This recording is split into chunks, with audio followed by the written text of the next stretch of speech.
पालकमंत्री नामदार राधाकृष्ण विखे पाटील यांनी माझ्यासारख्या सामान्य कार्यकर्त्यावर विश्वास दाखवून मला संजय गांधी निराधार योजना समितीचे तालुका अध्यक्षपद दिले.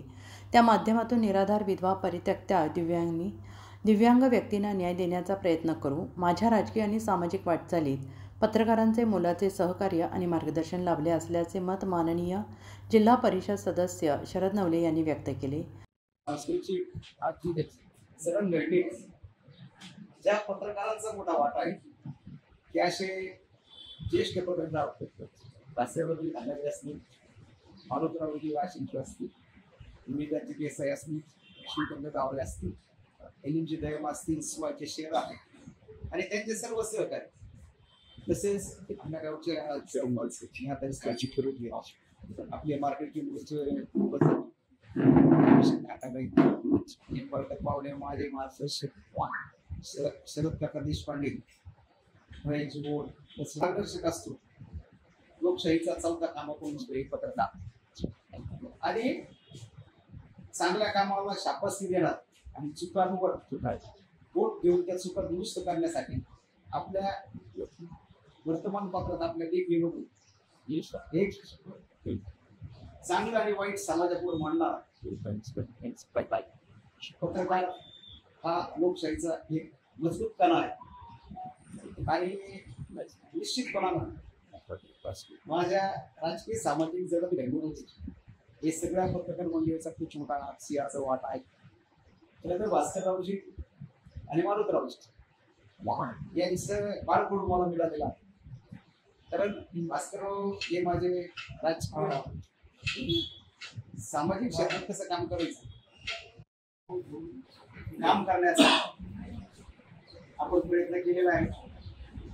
निश्चितपणानं हे काम करत असताना आतापर्यंत 25-30 वर्षाच्या राजकीय जीवनामध्ये आपण समाजाच्या ज्या दुःख आहे, ज्या समाजाला बरोबर घेऊन जाण्यासाठी काय करायला पाहिजे या हेतूनेच आतापर्यंत काम केलेलं आहे.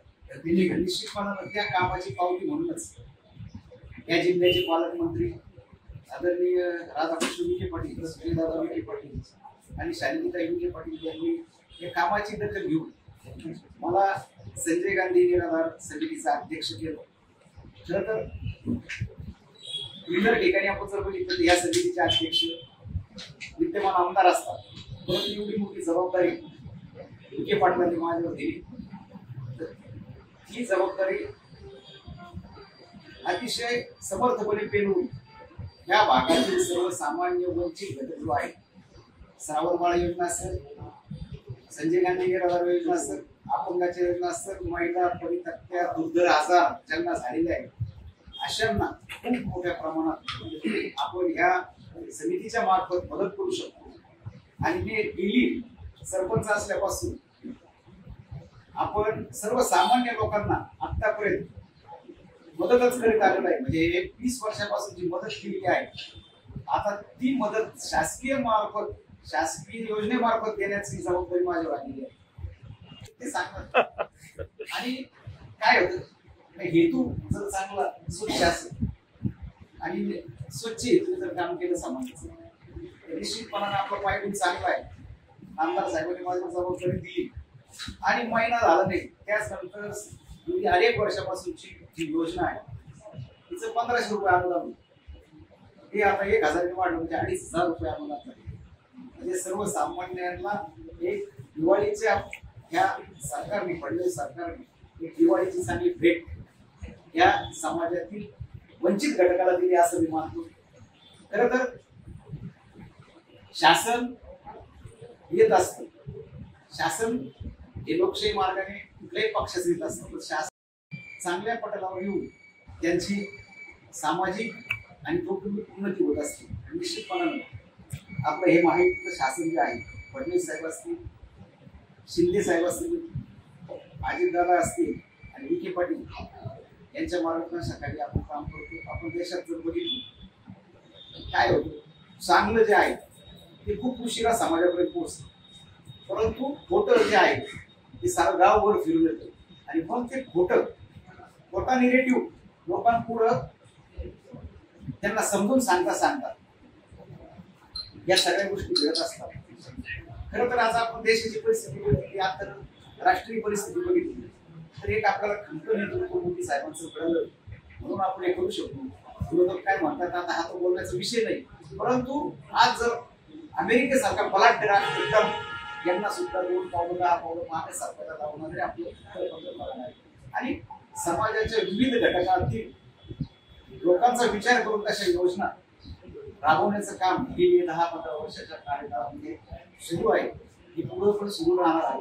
परंतु आपण जर बघितलं, पद येत असतात, श्रेष्ठी पद येत असतात, जात असतात. पद मिळवण्यासाठी काम करण्यापेक्षा आपल्या गावाचा आपण ज्या मातीत जन्मलो आहोत त्या मातीमध्ये काम करत असताना जर आपली जी जबाबदारी दिली, ती जबाबदारी पार पाडण्यात कुठलाही व्यक्तिगत स्वार्थ न ठेवता पार पाडण्याची ज्याच्याकडे कला आहे त्याला कुठली अडचण येत नाही, त्याला ठेवता तुमचा सगळ्यांचं प्रेम आशीर्वाद आपल्या पाठीशी आहे. परंतु लोकशाहीमध्ये जय पराजय हा खुल्या मनाने स्वीकारायचा असतो. चांगल्या गोष्टीची त्याला शाबासकी देण्याची दानत ठेवली पाहिजे. चुकीच्या गोष्टी पण निक्षूनपणे सांगितल्या पाहिजे आणि हेच काम आपल्या भागातील पत्रकार करतात. खरं तर परमेश्वराचे मी आभार मानेन. नगरीत आपण या पंचकृषीमध्ये माननीय जिल्हा परिषद सदस्य शरद नवले यांची संजय निराधार समितीच्या तालुका अध्यक्षपदी निवड झाल्याबद्दल बेलापुरातील पत्रकारांच्या वतीने त्यांचा सन्मान करण्यात आला आणि यावेळेस सत्काराला उत्तर देताना ते बोलत होते. यावेळी सरपंच मीनाताई चाळवी, बाजार समितीचे माजी उपसभापती अभिषेक खंडागळे, पत्रकार संघाचे अध्यक्ष भास्कर खंडागळे, ज्येष्ठ पत्रकार मारुतराव राशीनकर, देवीदास देसाई, विष्णुपंत डावरे, सुहास शेलार, दिलीप दैमा, अरविंद साळवी, बाबुराव पवार, ग्रामपंचायत अधिकारी निलेश लहारेस उपस्थित होते. नवले पुढे म्हणाले की बेलापुरातील पत्रकार हे जागृत असून चांगल्या गोष्टीला पाठीशी घालतात आणि काही चुकलं तर चुकाही निदर्शनास आणून देतात. नामदार राधाकृष्ण विखे पाटील यांनी गावाला 42.5 एकर जमीन दिलेली असून त्यात घरकुल वसाहत पत्रकार भवनासाठी जागा देणार असल्याचं नवले यांनी म्हटलं आहे. यावेळी बोलताना भास्कर खंडागळे यांनी म्हटले की बेलापूरला या निमित्ताने तालुका पातळीवरील पद मिळाल्याचा आनंद वाटतो. ज्यांना अशी संधी मिळते त्यांनी आपल्या पदाच्या माध्यमातून गावाच्या विकासासाठी वापर केला पाहिजे असं मत व्यक्त केलं. मारुतराव राशीनकर यांनी श्री नवले हे सामान्यांचे नेते आहेत, ते नेहमीच सामान्यांचे प्रश्न सोडवतात. संजय गांधी निराधार समितीचे अध्यक्षपद हे आमदारांना असते, ते श्री नवले यांना मिळाले. यावरून त्यांना भविष्यात आमदार होण्याची संधी असल्याचं ते म्हणाले आहेत.